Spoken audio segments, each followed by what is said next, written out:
बदनीयती। क्या बदनीयती है? क्योंकि लंदन प्लान का हिस्सा है। लंदन प्लान में मुआहदा साइन हुआ है कि इमरान खान को जेल में डालना है, तहरीक इंसाफ को गिराना है।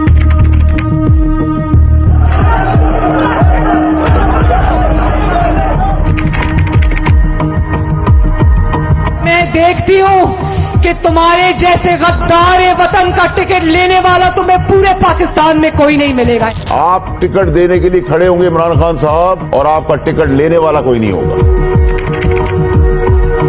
तहरीक इंसाफ में जो मेरा मुद्दा है, सबसे मैं इस्तीफा देता हूँ। मैं सियासत से अपनी दस्तबरदारी का फैसला करता हूँ। मैं पीटीआई को छोड़ रहा हूँ। मुझे सियासत से दस्तबरदार होना पड़ा। मैं पाकिस्तान तहरीक इंसाफ से मुस्ताफी होता हूँ। पाकिस्तान तहरीक इंसाफ से मैं इस्तीफा देती हूँ। मैं आमिर सुल्तान चीमा और मेरा बेटा मनीर सुल्तान चीमा पीटीआई से अलहदगी का ऐलान करते हैं। हम पीटीआई से अपने रास्ते जुदा कर रहे हैं। मैं सियासत से ब्रेक ले रहा हूँ। मैं तहरीक इंसाफ छोड़ रहा हूँ। हम इस्तीफा देते हैं पार्टी से। मैं सियासत नहीं करना चाह रही। मैं पाकिस्तान तहरीक इंसाफ को अलविदा कह रहा हूँ।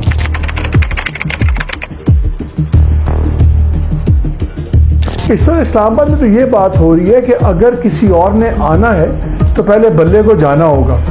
जितनी अभी रिपोर्ट्स बन रही हैं, जितना फीडबैक ग्राउंड का आ रहा है, मुझे आ रहा है कि जी अगर बल्ला बैलेट के ऊपर रहा तो बड़ा प्रॉब्लम होगा, मैनेज करना बहुत मुश्किल होगा। आपको लगता है कि वो अगला इलेक्शन नहीं लड़ सकते?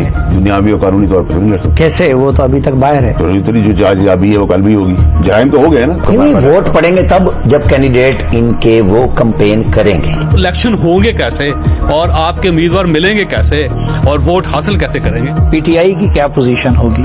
दूरबीन से देखनी पड़ेगी, होगी नहीं। अगर इमरान खान को सजा हो गई तो मुझे इलेक्शन होते नजर आते हैं, अगर सजा नहीं होती तो मुझे इलेक्शन होते नजर नहीं आते। अगले इलेक्शंस में ना तहरीक इंसाफ नजर आ रही है, ना चेयरमैन तहरीक इंसाफ नजर आ रहे हैं। This is understood, written on the wall. जो माहौल मौजूदा चल रहा है तो उसमें तो पीटीआई को हासिल होगा। मुझे ये लगता है कि निगरान सेटअप जो है वो लंबा खींचेगा। अगर वो प्रोसेस जिसके अंदर बहुत सारी अभी फेजेस होने हैं, अगर वो सारे कंप्लीट हो गए तो हो जाएगा। अगर कंप्लीट नहीं हुए तो मेरे ख्याल में फिर इलेक्शन कमीशन की तरफ से कुछ क्रिएटिव इंटरप्रिटेशन आ सकते हैं। अगले इलेक्शन में पीटीआई नहीं होगी। जो मर्जी तुम कर लो, तुम ये इलेक्शन नहीं जीत सकते, क्योंकि पाकिस्तान की अवाम फैसला कर चुकी है।